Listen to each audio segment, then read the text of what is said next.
ভোটের দামামা বেজে গেছে। ইতিমধ্যেই প্রথম দফার ভোটদান সম্পূর্ণ হয়েছে, তবে নির্বাচনী প্রচার এখনো অব্যাহত। দ্বিতীয় দফা নির্বাচনের আগে ফের নির্বাচনী প্রচারে যুবরাজনগর, সুরমা এবং আমবাসায় পৌঁছেছেন রাজ্যের মুখ্যমন্ত্রী ডাক্তার মানিক সাহা। সেখানে জনসভা ও র্যালিতে মানুষের উচ্ছ্বাসিত, উৎফুল্লিত, স্বতঃস্ফূর্ত অংশগ্রহণ ছিল চোখে পড়ার মতো। আজ থেকে শুরু পূর্ব ত্রিপুরা লোকসভা আসনের পোস্টাল ব্যালটের ভোট গ্রহণ। অত্যাবশ্যকীয় পরিষেবার সাথে যুক্ত কর্মীরা এই ভোট দিতে পারবে। আগরতলার শিশু বিহার স্কুলে এই নির্বাচনী কাজ সংগঠিত হয়। বড়সড় দুর্ঘটনার কবল থেকে রক্ষা পেল সিপাহীজলা জেলার রুখিয়া বৈদ্যুতিক প্রজেক্ট।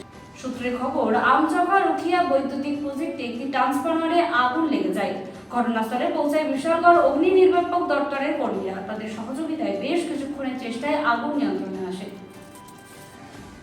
হাতে মাত্র আর কয়েকটা দিন, তারপরই শুরু দ্বিতীয় দফার লোকসভা নির্বাচন। তবে তার আগে ত্রিপুরা সর্বত্র নির্বাচনী প্রচারে যাচ্ছেন রাজ্যের মুখ্যমন্ত্রী ডাক্তার মানিক সাহা। সোমবার খোয়াই জেলার রামচন্দ্র ঘাটে নির্বাচনী জনসভায় অংশগ্রহণ করেন তিনি। বাংলায় ঠিক ভোটের আগে এসএসসি নিয়োগ মামলার বড় রায় ঘোষণা করল কলকাতা হাইকোর্ট। বিচারপতি দেবাংশু বসাক 881 পাতার সেই রায় শোনান। 2016 সালের অতি বিতর্কিত গোটা প্যানেল খারিজ করা হয়, অর্থাৎ 25,753 জনের নিয়োগ বাতিল।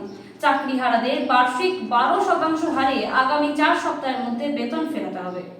এখন এই পর্যন্তই। পেয়ে আসছি পরবর্তী খবর।